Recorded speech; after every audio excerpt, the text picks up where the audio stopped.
I'm sure you've seen advertisements for prostate medications that promise real miracles, treating benign prostatic hyperplasia, the well-known enlarged prostate, preventing prostate cancer, even restoring your sexual function. But do these supplements really work? What clinical and scientific evidence is there, and what are the real benefits of this type of supplementation? Hello, I'm Dr. Tiago, and I'm a urologist here in São Paulo. The promise behind these supplements you see advertised on the internet is tempting, isn't it? Because often we're limited when it comes to medication, which we know can, yes, cause side effects in some cases, and people end up tempted because the marketing around these supplements is very intense and aggressive with extremely appealing promises for men's health. And all these medications, all these supplements, most of the time have very similar compositions. They claim that they're imported, that they contain hidden medications from Europe or the United States, and that it's a secret the industry doesn't want people to know about. That's usually the argument they use. But all of them have very similar ingredients. And I'm going to talk about the first of these and the most commonly used ones here, specifically discussing each one and what evidence we have about them. Both the positive and negative aspects, and a very deep reflection on these medications for the prostate. The first of them is Lycopene. Lycopene is one of the most studied ingredients when it comes to prostate health, and it's a carotenoid. It's what usually gives the substance, the fruit, or the food containing lycopene its red color. And it has anti-inflammatory properties, and it possibly also has an activity anti-androgenic, that is, blocking the dihydrotestosterone receptor, which would be one of the mechanisms involved in benign prostatic hyperplasia. So yes, there is scientific and clinical plausibility for lycopene to bring some benefit from the perspective of prostate health.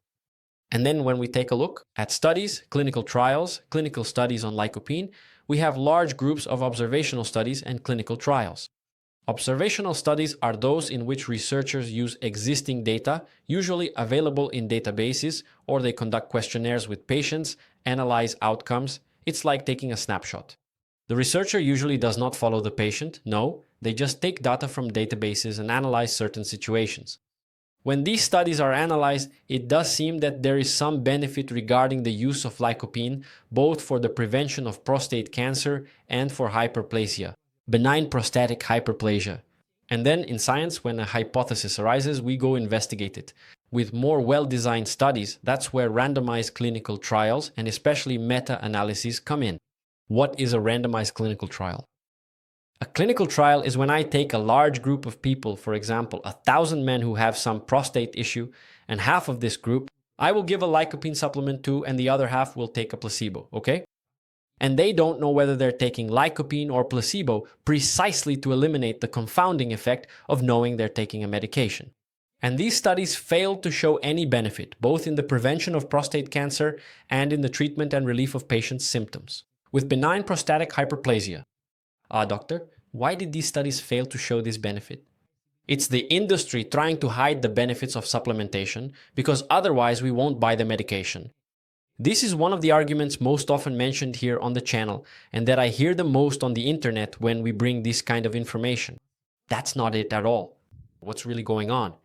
Let's imagine that an observational study is like a photograph. It's as if you went on someone's Instagram and looked at their photos, their posts, and then you draw a conclusion. You say, wow, this person must be really successful, they must be rich, they eat at expensive restaurants, they're always traveling, they have expensive cars. But that's a conclusion you're drawing just by looking at a very selective aspect, which could be full of bias factors. You don't know if this person has bank debt, you don't know if the car is borrowed, you don't know if someone paid for them to travel. Anyway, there are a lot of factors that could lead to a wrong conclusion. And then if you want to investigate this person further and find out if they're really successful, you'll need to dig deeper, follow their life. Ask them, get to know their life more deeply so you can draw the right conclusion. And that's what a study, a clinical trial does. An observational study, on the other hand, shows a correlation that might exist, but drawing conclusions from these studies is very risky because that conclusion could be wrong. Precisely because there are a lot of other factors that the researcher isn't seeing, and that can confuse the research results. When you look at a randomized clinical trial, the researcher is following this person, controlling all the factors, and the groups have to be similar. And then the benefit disappears. Therefore, it's likely that in observational studies, there are bias factors that we haven't identified yet. And one of these bias factors, something I want to reflect on here regarding supplementation. When we look at observational studies and try to filter the data a bit better, the benefits seem to come more from consuming foods rich in lycopene than from supplementation. And this leads us to reflect because often people want to just take a simple capsule to solve all of life's problems. But in reality, the benefit doesn't come from an isolated substance. Our bodies are extremely complex. It could be. This benefit from lycopene may depend on a synergy with other nutrients that are also present in the food. And you won't be able to put all the micronutrients, all the substances present in the fruit into a pill. It's easier for you to just eat the fruit. So therefore, these benefits that we observe probably come from healthy eating, not from the pill you're buying. Right? Therefore, with lycopene, the conclusion is as follows. The current studies. The more robust ones do not allow us to state that supplementing with lycopene is beneficial, either from the perspective of prostate cancer prevention or in the treatment of benign prostatic hyperplasia. But don't stop eating foods rich in lycopene, because they are healthy for you and for your prostate. And now I'm going to move on to the second ingredient, which has become increasingly common among patients who buy these prostate supplements, which is curcumin, which is the famous turmeric. Turmeric is a polyphenol found in turmeric root, and more studies have been emerging about it. There appears to be an anti-inflammatory effect in curcumin and a mild to moderate anti-inflammatory activity. Obviously, it's not the same as an anti-inflammatory medication. Observational studies also suggest that there is some benefit in adjuvant treatment, which is when we use the main therapy and add curcumin for these patients who are undergoing treatment to help relieve prostate symptoms. These are still very preliminary data, the studies are still small, and again, as I mentioned, there are several sources of bias that we need to highlight. It's important to say that, at least for now, with the data we have, it will not replace conventional treatment. And regarding turmeric and the prevention of prostate cancer, there is no evidence for this, nor does it suggest that this happens. Therefore, turmeric or curcumin, whichever you prefer to call it, may help a little in relieving the symptoms of benign prostatic hyperplasia, such as improving urinary stream and frequency issues, but it serves more as an adjunct treatment. The data, when used as a standalone treatment, still do not seem to show any significant clinical benefit. And there is no real benefit that would justify routinely supplementing all patients with this type of supplement. Agreed? Now I'll talk about the other more common ones, and practically none of them have any benefit. I'll even read them out because the list is long. Resveratrol is an extract from grapes. No study has shown evidence. Well-conducted studies, whether observational or the clinical trials I explained to you, none of them have shown any relevant effect, neither for benign prostatic hyperplasia, nor for sexual function, nor for prostate cancer prevention. Selenium is a mineral. It was a big disappointment. In the past, there were high expectations regarding selenium supplementation. There are large studies, including one called the SELECT study, with more than 35,000 men. That's a very large population. It showed that supplementing with selenium does not prevent prostate cancer.